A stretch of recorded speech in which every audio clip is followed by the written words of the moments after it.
But I've always loved the expression couch potato. Yeah. I always found it really funny, and I thought, well, maybe I'm a couch polyglot. Hey there, English hero. Welcome to another episode of the Heroic English Podcast. I'm Max, your host, and what secrets do polyglots hide that English learners can benefit from? You see, I'm not a polyglot. I speak Spanish as my first language, and English, and only English, as a second language.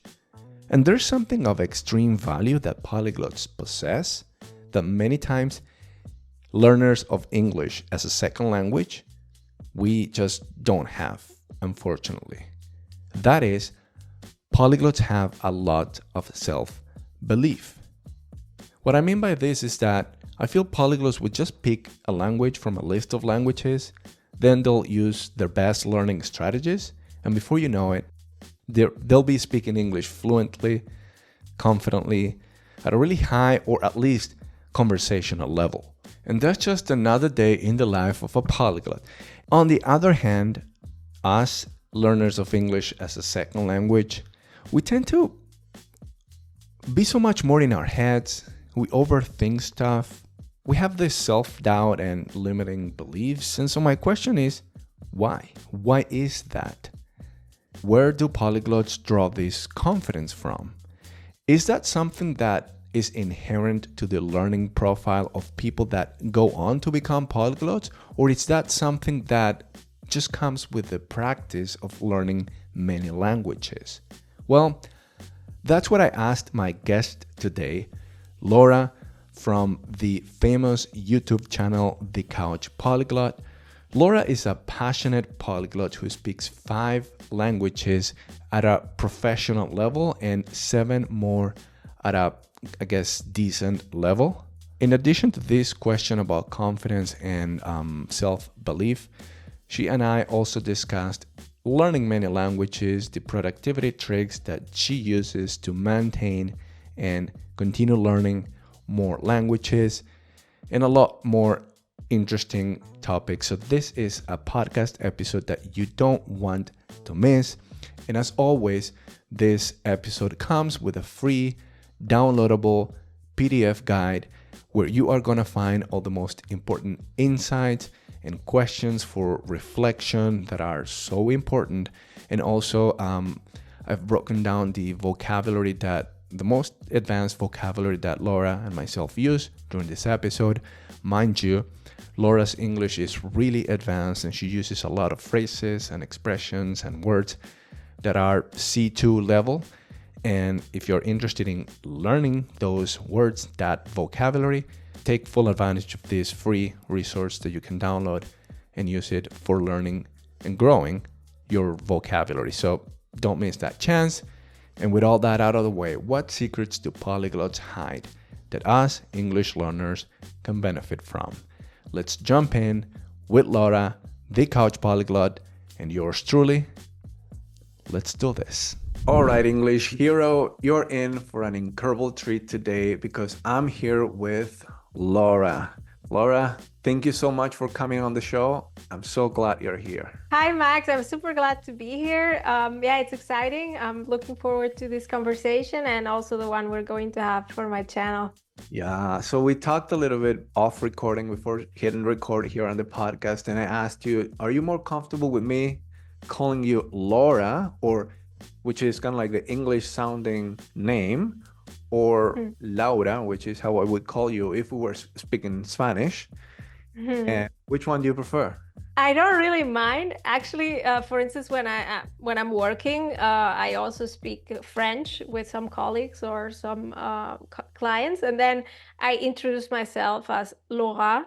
So I just Okay. feel like when I'm talking to someone in a certain language, I don't mind adapting my name because I feel like if I'm talking, for instance, with someone from the United States, if I say I'm Laura, it just takes them a while to just pronounce it the way it should. And I'm like, I might as well just call myself Laura. It's fine. Yeah, this is absolutely random. I was not planning to go here, but I recently read that your name shapes your face. I don't Wow. remember exactly the details of the research, but yeah, I mean, the conclusion was that your name shapes your face, and like Wow. when you are an adult, right? Not as a kid. As a kid, you're still too young.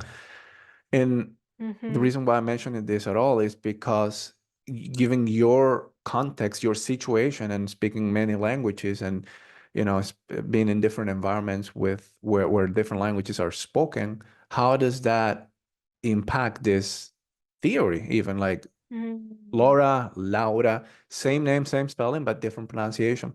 Is the Mm-hmm. pronunciation that changes your face according to this, I don't research, know. or Uh, what? So, I don't know. I mean, I wouldn't know about the face, but I yeah. do think that there's, this change of personality a bit, like Okay. I'm a little bit more outgoing when I'm speaking Italian than when I'm speaking German, maybe. So it does have an influence and impact, definitely. Maybe like on your behavior or something. But I'm just very glad my parents named me Laura because I feel like it's an international name. Everybody knows it somehow. And it's not, I have lots of friends who have to, introduce themselves several times and just tell people how to spell it, da, da, da, da. And I'm so glad. I'm just like, I have an international name. So Yeah, I'm that's just great. happy about that. I've been blessed with an easy name myself too. Yes, Don't need to translate it, don't need to explain it, and it's so easy, just three words, three that's letters. great. Yeah. Mm. So Laura, I'll settle for Laura. Um, we'll talk quite a bit about your experience learning many languages, your philosophy for learning.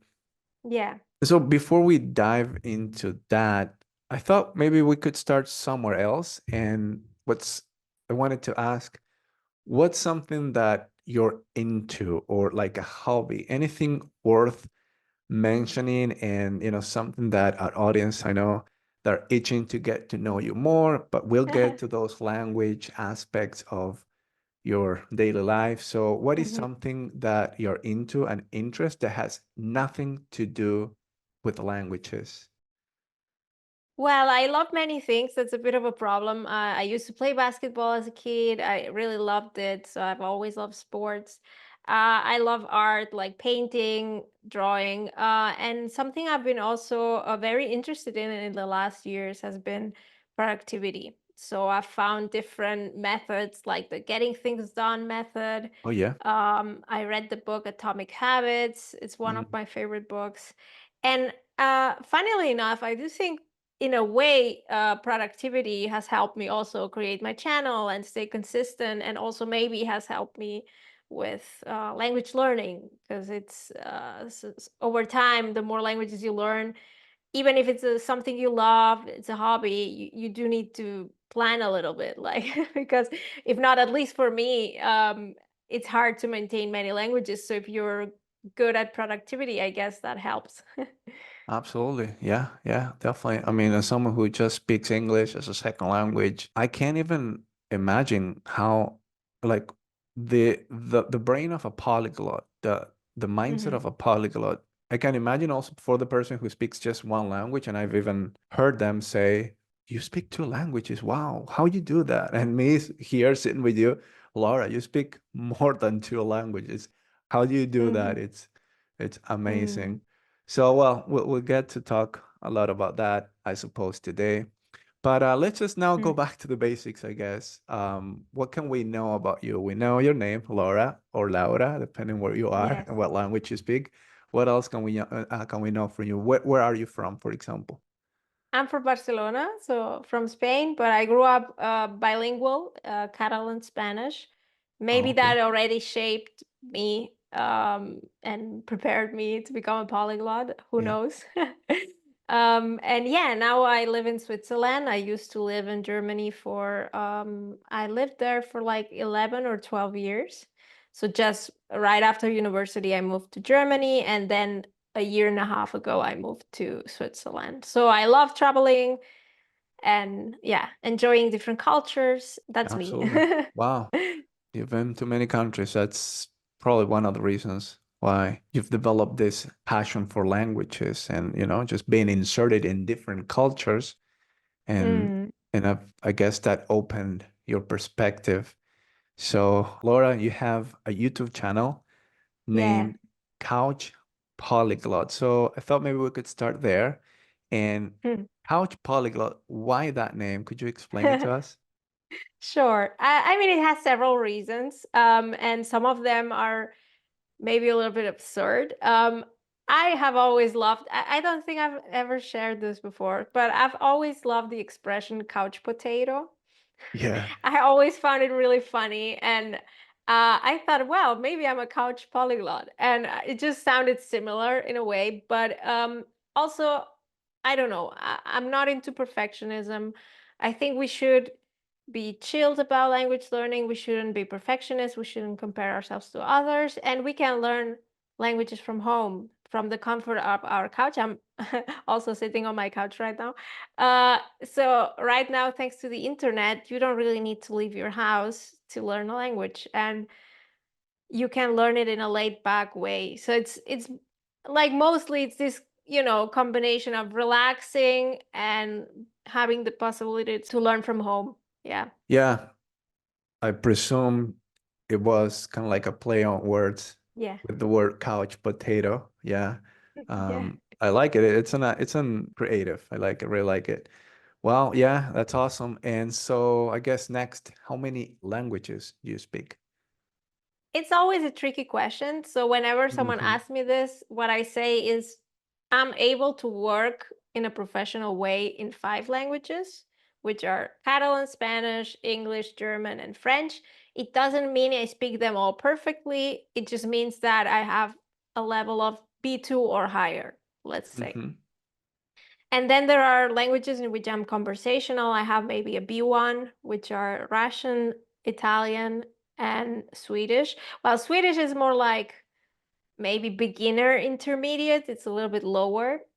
And now I've actually been learning Japanese for a month, so I'm an extreme beginner. Like I know almost nothing, but it's a lot of fun. I enjoy it a lot. It's a challenge. And yeah, so those are my languages.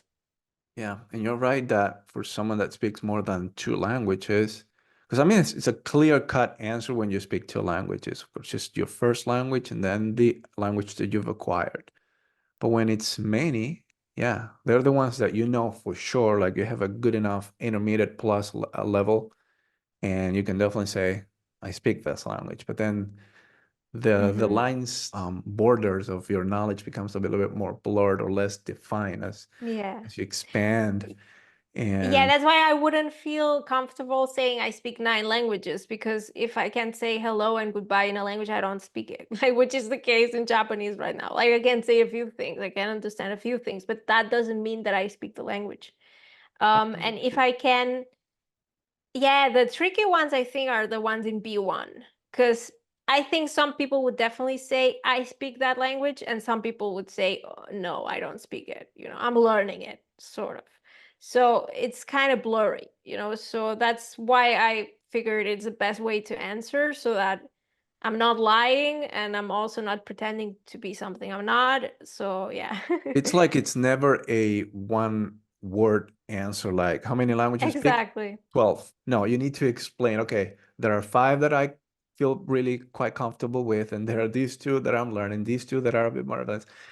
That's a Yeah. perfect segue actually to something I just thought of. And I want to ask you, since you belong to this community of polyglots, which is, by the way, I've noticed, like a pretty tight community. Like it's really easy to feel this sense of belonging when you are a polyglot.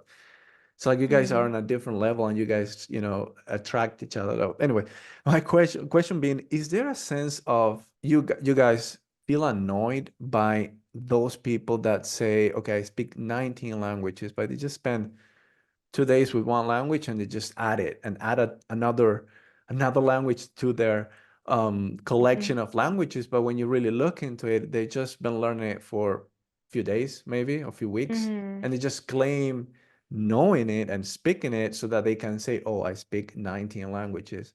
But the reality is that Hmm. maybe they speak 4 or 5. Is that something that happens like within the community?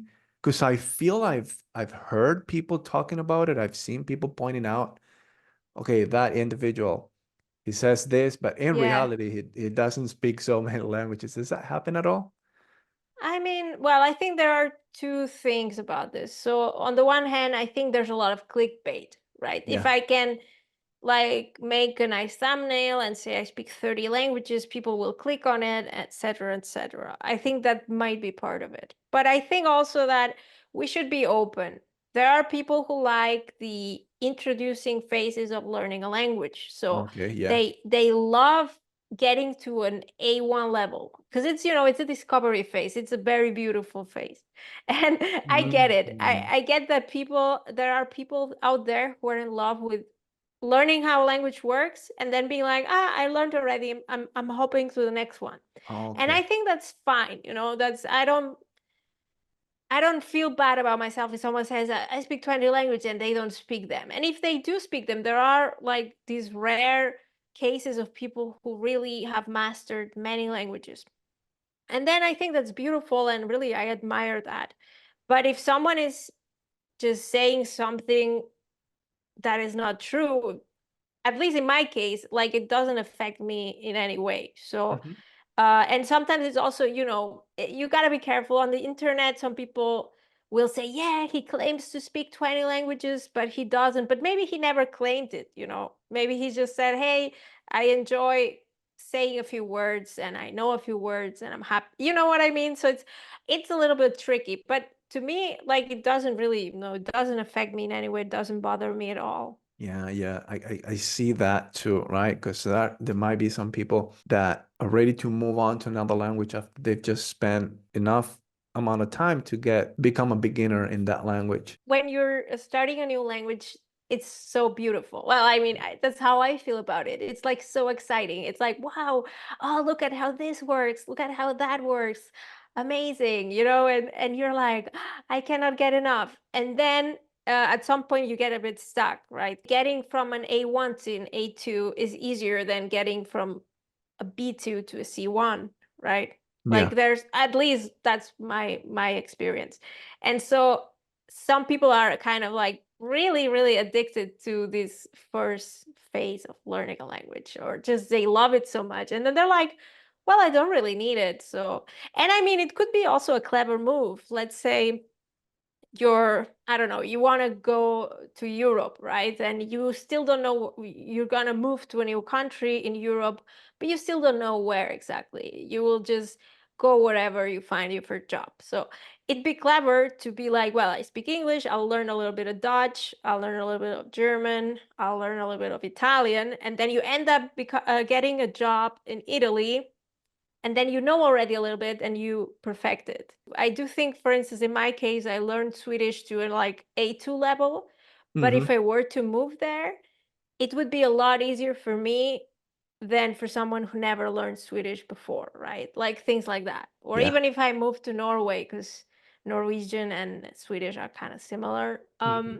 And that was never the reason why I learned Swedish, but just, it's the same. So, for instance, my weakest languages, for instance, Italian or Swedish, if I were to move to Italy tomorrow, I would improve it very fast. So, even the weakest languages, even if it's like an A2 B1, you already have the first steps done. And then if you put time and effort, it shouldn't be difficult to get to a high level. And that's something that I've always found impressive about you guys polyglots, because what I see in the English learning community, people that are learning English, a lot of Yeah. times there's this self-doubt and this sense of discomfort in finding their voice in that second language, English, and they doubt themselves a lot. And low confidence, that's the kind of like the common pattern, the common theme among many English learners.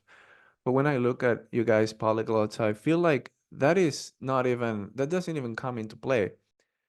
You guys like say, okay, I think it's about time I learn another language. Let me just look at this list. You guys pick from a list of 10 languages and say, Let's look at the day. Today looks like it sounds like it's a good day for some Swedish learning. And okay, let me just dive into that. And then next thing you know, you guys are speaking freely, confidently, and you guys at any moment doubt your ability to learn that language and most importantly, perhaps to start speaking it. Mm, And English learners, you just overthink it so much and they just get stuck and have limiting self-belief. And it's kind of mm, like a process to get out of that pattern and really start making progress and leave that behind. It's a lot easier for you. Is there any truth in that mm. assessment? Well, I think like the learning is coming from a different place. Like, let's say your first language is True. Spanish and you have to learn English. It's very different. And I know a lot of people have had a very bad experience at school. Yeah. And so they sort of know, quote unquote, that they are bad at learning English, that they are bad at learning languages. And because they have this belief, it's like a self-fulfilling prophecy. Yeah, it's true. If I tell myself I'm bad at this, why should I bother to even try?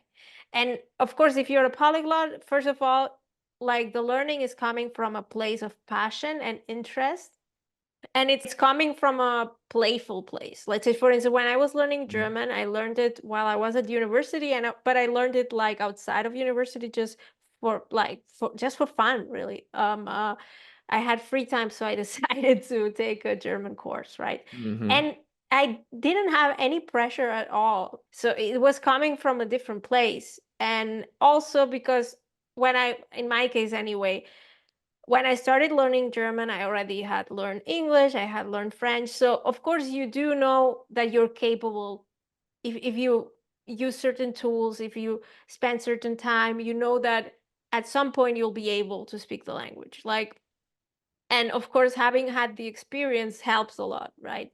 But I don't think we're different. It's just that it's coming from a place of passion, and from maybe from a more playful place, like we're kind of discovering and like excited. Look at this, look at that, and we get really, I cannot speak for every polyglot, but I think a lot of us get like obsessed with language, with a specific language, and then if you're obsessed with something, you spend lots of time on it, and Mm-hmm. then you get good at it pretty fast in comparison to maybe a person who has a lot of self-doubt, limiting beliefs, and spends a lot less time on it, right? So how can you English learner out there who's maybe struggling with this? What I took from that insight, Laura, is ask the English hero out there who feels this way, perhaps, how can you make it feel more like play, right? And be more playful in your approach. Of course, you still want to be serious about it if you truly are, right? If I'm serious Mm, about learning and mastering the language, but there are always going to be moments to just be playful and laugh it off if something bad happens, yeah, make mistakes here and there, laugh it off, and always learn from failure, always learn from the mistakes, yeah, and be patient too. Be patient with yourself. You are doing, I will say this, you're doing the best you can with what you've got at the moment, yeah. right? I mean, I would tell anyone who asks me, how can I improve my English? I would just ask that person, what do you specifically like? What are the topics you're interested in? There are many things you can do. I think you can incorporate it into your daily life automatically, like changing the settings of your phone, things like that, being in WhatsApp groups and just reading the messages people leave there in English, for instance. There are many things you can do. And also the problem I see a lot, people are struggling, right? And they never speak English because they're afraid. And then a situation comes up where they're like in front of many people, they have to speak, and it doesn't work out. Well, of course it doesn't, because they never practiced before, right? And I think you need to practice in safe spaces, and the safest space you can have is when you're on your own. If you're super shy, struggling, you can have self-talk in English. You can introduce that into your daily routine, just self-talk in English. You can look for a person you trust then it's a safe space, you know. So just don't go all Mhm. in at once. I think that's a bit of a problem because people never speak English, never practice, and then they expect that when they have to perform, it will magically happen, and it won't. And that would actually have a very negative impact if they have such a situation where they're supposed to perform but they don't, and then it just reinforces their limiting beliefs. So I love that insight. Yeah, yeah, and I agree. And I agree. I was recently reading about communication, which is such an art, right? And we all want to be better communicators. Sometimes it goes beyond languages. And I read that there are 4 layers to communication. On the first layer, more outward, like more on the surface, is what we are saying. Then one layer deeper is how we are saying it, the what and the mhm, how, which is sort of like the language level, right? But then there is the third layer, which is the intention behind what you're saying and how you're saying it, like the basics intentions of I want to maybe impress you, maybe convince you to do mhm, something, whatever. What's the intentionality behind what you're saying? And then at the foundation of it all is how I feel about myself. I think we've all been through the situation when we are with someone who maybe makes us feel a bit anxious. Maybe they're of a higher status than us. So we yeah, feel inferior and we have these, toxic thoughts. mhm, mhm, And our ability to communicate in that case is not going to be optimal. Well, whereas when I'm with someone I feel comfortable with, or maybe it's just someone in your inner circle, yeah, your ability to communicate is going to be a lot better. And so, what's yeah, that safe space for you? What's that person that you feel comfortable with? What's that? Sometimes it's on your own, then that's just removed. You're with yourself. There's no reason to feel afraid mhm, of anything. And yeah, all of a sudden, if you are in a room full of people, well, then that's the public speaking everyone fears. And that's yeah. the ultimate challenge for a lot of people, right? Speaking in public. And I think at the end of the day, I mean, it's a very personal opinion, but people don't really like if I go somewhere and order, I don't know, a drink or something, and I mispronounce something or I use the grammar in a wrong way or whatever. Like they don't care. You know, that the world doesn't revolve around you. So if you mess it up, you are the only one who remembers that actually. Or maybe people laugh a little bit because it's funny, and then you can laugh with them and be like, oh yeah, how silly, I forgot that. But I think that's a very important aspect of being successful at learning languages, is not taking yourself too seriously Yeah, that's a and big one. laughing at your own mistakes. I wanted to ask you 2 quick questions now. Yeah. Is there a language that you're now currently in that phase, that beginning phase where you're just in love discovering it? That's one. And the other question, again, really quick, is have them been languages that you've quit, that you've decided, okay, I'm Mm. gonna give up on this particular language? Okay, so there's a language I really fell in love with, which is Swedish. I really love it. I still like it a lot. And at the same time, it's a language that I have abandoned a bit because, Mm-hmm. you know, it's a little bit strange maybe, but I learned it just because I had a friend from Sweden who was learning Catalan, and I felt like it'd be nice if I would learn some Swedish, and I love how it sounds.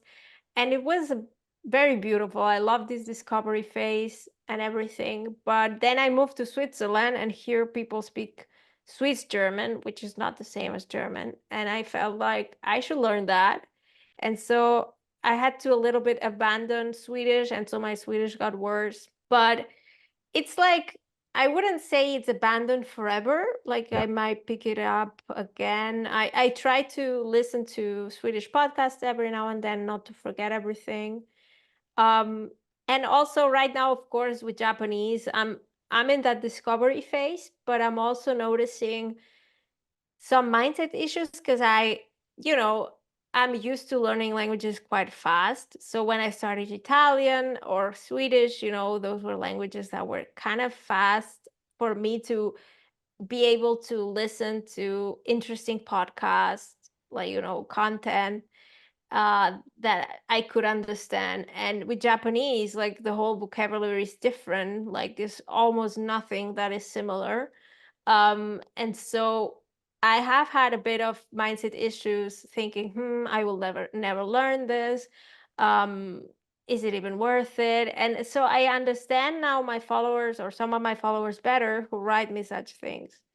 I now can understand that people feel frustrated sometimes and have mindset issues and say, I give it up. But I think before giving up, it's better to just say, hey, let's introduce this into our daily lives in a very soft way. Why not just, include it in your daily life for 10 minutes? It's not going to be a big deal and you'll still have it there, right? And when you feel maybe more motivated, you can You go back to increase it. the time. Yeah, yeah. But like, I do think it's sometimes you have to abandon languages. For instance, I also had Latin at school. I learned it for a while, but for me, like the way Latin is being taught, it's, a kind of theoretical language you only translate from, you're not speaking it, Mhm. but I just dropped it. I also dropped Dutch. I was learning Dutch for a year, and then I realized, no, I don't have time for this. I'm moving to Germany, so I need to focus on German. So sometimes, even if you learn certain languages and they're fun, like life happens and you have to prioritize. Yeah.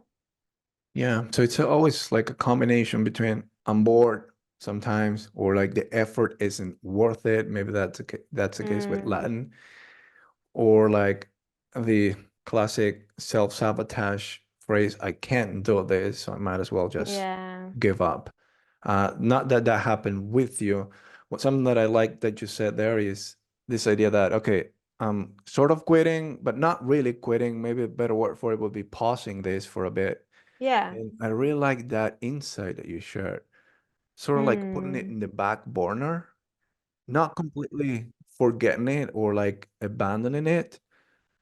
Just keep your connection and your engagement with that language, like in a really light way. Every now and then, listen to yeah. something, maybe watch a TV show in that language with the subtitles Yeah. if you need, so that just keeps that engagement alive. And then when time's right, you're gonna get back to it, right? And I mean, as a polyglot, I think at some point, if I want to start a new language, I will have to put some other on hold. Because I do Yeah. think, of course, it depends on your life, right? If I won the lottery today and I didn't have to ever work again, of course, maybe I could even maintain 20 languages. I don't know, because I would have nothing to do, right? All Mhm. day. Like I'm just exaggerating. So it's a time management question too, right? Like, what do you Yeah. want to do with your time? It's not always about how useful, like, at least to me, like when I was learning Swedish, I never thought about how useful it is. Um, yeah, I just felt like doing that. But Yeah. at the same time, you do need some sort of criteria to choose, and to see how to how to keep going. Yeah. That makes sense. Absolutely. Yeah. And so, Laura, what are some ways that learning many languages has changed you as a person? I would say that every language is a new door that opens up. Of course, languages have helped me a lot professionally. Like I think thanks to languages, I've found jobs that I wouldn't have found without them. But also, meeting people, connecting with people. When you travel, being able to communicate. Languages are a very important part of my life. And also, thanks to languages, I created my YouTube channel and I met people through the channel. I've made connections. I'm now talking to you, for instance. I get to meet people from all over the world. It's amazing. And I don't know, sometimes it even feels like you're living several lives, like, wow, I have only one life, but I get to have friends in Germany. I get to, I don't know, have friends in Switzerland now, meet people from the US. Like when I'm asked about how is, work culture in Germany, and I've worked there for so many years. And funnily enough, I probably know more about work culture in Germany than in Spain because I actually only studied there, right? So I don't know. For me, it's just part of my life. I cannot imagine my life without it. And I'm super happy because I feel like it opens up doors to new worlds, like new music, new ways of thinking. So good, Laura, so good. And totally agree with you. We're on the same page on those things. And you mentioned keywords there, like it opens up doors, it opens your perspective, broadens your horizons. And when you say Yeah. open, it opens doors, what is that? Like opportunities, but there's always the biggest opportunity that you can have is meet new people that Yeah. otherwise you wouldn't have been able to meet was it not because of the connection of the mutual language. And people like you automatically, it's the funny part. We had like when I was working in Germany, we had some Swedish clients and my Swedish is not good. But when they came over, I just talked to them in Swedish a bit. And, the way their eyes lightened, like, oh, you speak Swedish. Yeah, I'm like, yeah, well, a little bit. And, it just makes you more likable too. I mean, not to everyone, but in general, just, um, because people really feel if I tell you, you're German, for instance, I tell you in English, oh, I really love German culture, it's so nice. Yeah, you'll be like, yeah, great. But if I tell you in German, blah blah blah, you feel that I mean it because I've worked on learning the language. You feel like more relatable. it's more relatable, and it's not just some words, it's some It's actions. You're actually actions. Yeah. demonstrating it. Yeah. Exactly. So I don't know if it's true. It's my feeling is that it will just make you more likable or to the people who speak the language, right? Yeah. I know also from experience whenever I see, because I have also some followers who are learning Catalan, and I mean it's a minority language, let's say, and it just really warms my heart when I see someone learning it. So I know the feeling from the other side too. So yeah. So good, Laura. So good. Now, Laura, if someone wants to get in touch with you or wants to follow you, where can they go? You can just come over to my YouTube channel, Couch Polyglot. And yeah, I'm also working on my website, but I don't know when I The will work have in it progress. ready. Yes.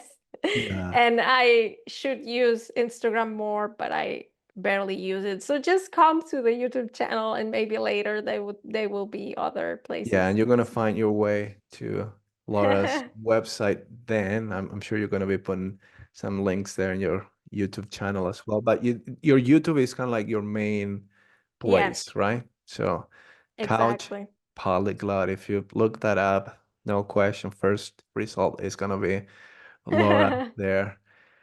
Excellent. By the way, Awesome. go and watch the chat that we haven't recorded yet, but we'll do very soon. Laura and I will have a chat and we'll collaborate, and you'll see me in her channel as well. Great. So, Laura, just to land the plane now, wrapping up. Last question is a question that I won't ask you. You won't ask me. It's actually a question from you to our audience of English heroes. Questions Hmm. lead, answers follow. We're all looking for better Hmm. answers in our language learning journeys, in our lives, in our careers. What would be the question that you would lead the English hero with today, Laura? I would say what is easy to integrate in my daily life and will improve my English or will help me improve my English. So, what is easy to integrate into my daily life? Because I think people sometimes just overthink, that I need to spend 3 hours a day with English or it will be, it won't be worth it. And I think micro tasks sometimes and things we do, let's say you're taking the bus, you're listening to an English podcast for 10 minutes. That's great. Like if there are things you can integrate into your daily life like that, I think that will help you a lot. Yeah. And it's like you're flexing your productivity muscle there, Yeah. Please right? read Atomic Habits. It's the best Yes, book. it I makes a lot of recommend it to sense, right? everyone. And there's this idiom in English the low hanging fruit, right? Yes, What's for you like the easiest thing to start with? Integrate that in your day to day and start from there, and that's gonna build up with time, right?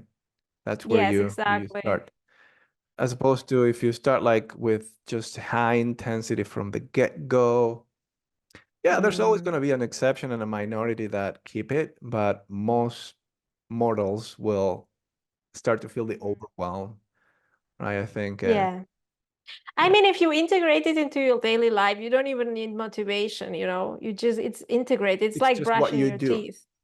It's just what you do. Exactly. If you're taking the bus to your work, to your job, to university, whatever, automatically you put on your podcast. It's just what you do. It's it doesn't don't even think about it.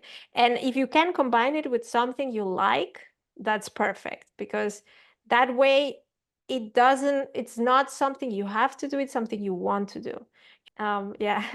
Love That's that, that. love that, and Yeah. super insightful as everything that you've shared. So much wisdom, Laura, so many golden nuggets. Thanks again, and it's been amazing. Keep crushing it on your YouTube. By the way, Thanks a see lot, us Max. there. All right. Yeah, yeah. Thanks a lot, Max. It was lovely to be here. And yeah, I'm sorry if I talk too much. I sometimes cannot stop talking. Not at all. I mean, it's not how I feel. Great tongue to you. Okay, See you. amazing. Thank you, Max. See you. And there you have it, folks. That wraps up another fun episode of this podcast. I had a great time with Laura, and this was a really interesting conversation. Now, make sure you head over to Laura's channel, The Couch Polyglot, because you're going to find the rest of this chat in her channel. We're switching roles though. She's going to be the interviewer and I'll be the interviewee. So go and check out that chat in her channel. And she left us with a really interesting question. What's that easy, low effort thing or low effort way that you can integrate English into your daily life? What's the low hanging fruit, right? And so we use this metaphor like imagine a tree with some apples, and the ones that are closest to the ground are the ones that you are going to be able to grab and eat, right? Those are the lowest hanging apples. And this is a really smart approach. If you're interested in learning another language, perhaps you got inspired by Laura and now you want to learn a third language. And for English, it might be something that you've already solved. If you're listening to this podcast and you're able to understand it, you're at least a B1, B2, if not C1. And maybe this is something that you've already solved if you're talking about like the beginning phases of learning the language. But still, this is a great question for that next area of growth within your fluency or maybe personal growth that you may have. What would be the easiest, lowest hanging fruit for you in this case? A lot of you tell me that you don't have this abundance of opportunity to put your English into practice. So consider this approach. What would be the easiest way that you could guarantee that you engage in English conversation for at least 1 hour per week? And then 2 1-hour blocks per week, and so on. So what does that next step forward into growth look like for you? And why are we going for the easiest, lowest effort thing here?